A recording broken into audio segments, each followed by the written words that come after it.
And you can see that when you manage epilepsy, there are lots of issues which will be different in the women as compared to the man.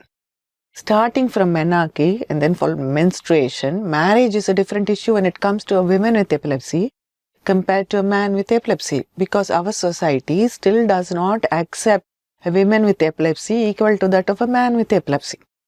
And not only that, during marriage and afterwards, when the woman is planning for contraception, pregnancy, delivery, peripartum and lactation, certain special issues will have to be considered.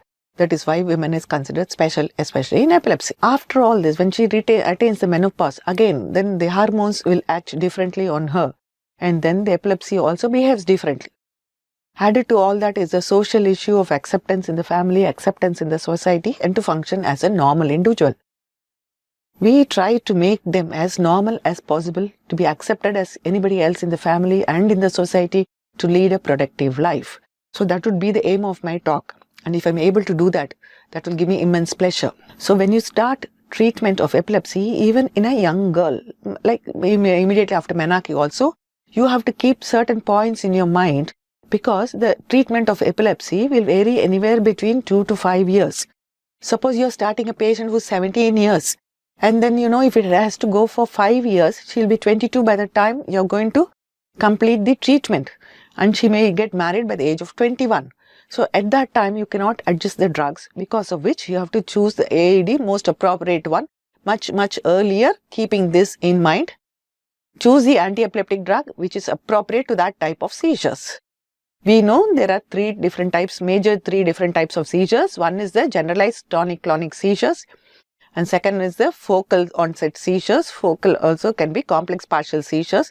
Third one is the myoclonic epilepsy, which are the common ones which are important in the day-to-day practice. So when it comes to generalized tonic-clonic seizures, sodium valproate is a good drug, and also levetiracetam. When it comes to the other epilepsies, partial onset epilepsies, then carbamazepine, oxcarbazepine, levetiracetam are good drugs. Now, of course, you have lacosamide added on to it.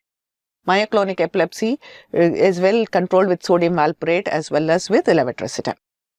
So, and then general principles will be the same as in anybody else.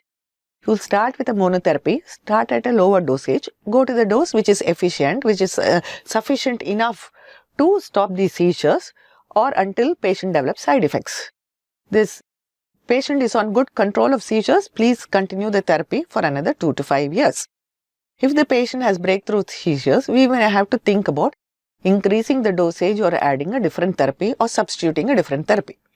All these will have to be taken into consideration with the long-term treatment in mind, because it's not a day's treatment, it's going to be for a long time.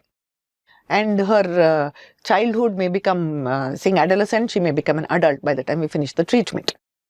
And generally with the women, we give folate supplementation throughout, because we never know when they are going to get married, they are going to get pregnant.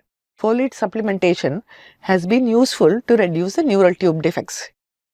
And then sometimes at the beginning itself, we may not be in a position to tell on the effects of anti-epileptic drugs in pregnancy, because they may get very fearful and not continue the treatment.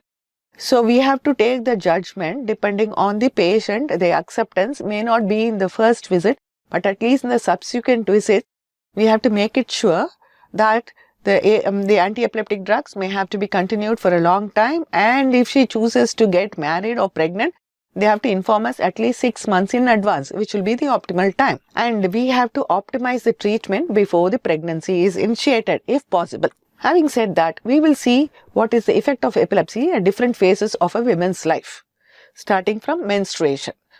Epilepsy which is related to menstruation is known as Catamanial Epilepsy. And what is it? This here you find that estrogen is a proconvulsant and progesterone is an anticonvulsant. And serum levels of estradiol, progesterone fluctuate during the menstrual cycle, so that you have certain periods when estrogen is more, certain periods when progesterone is less.